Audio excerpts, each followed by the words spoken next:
الله جل في علاه يقول: يا أيها الذين آمنوا اذكروا الله ذكرا كثيرا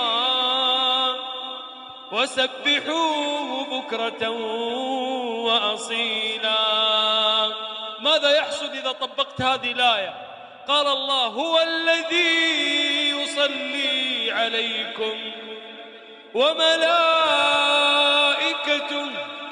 ليخرجكم من الظلمات إلى النور وكان بالمؤمنين رحيما. تحيتهم يوم يلقونه سلام.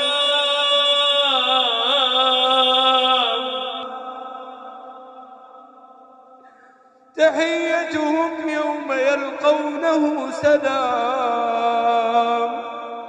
وأعد لهم أجرا كريما. سؤال: أما اشتقت إلى الله؟ أما اشتقت إلى لقاء الله؟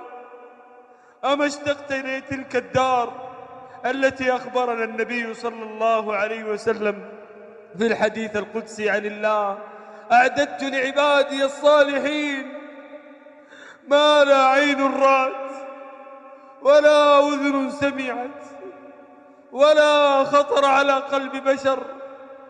أما اشتقت إلى قول الله: ادخلوها بسلام ادخلوها بسلام آمنين.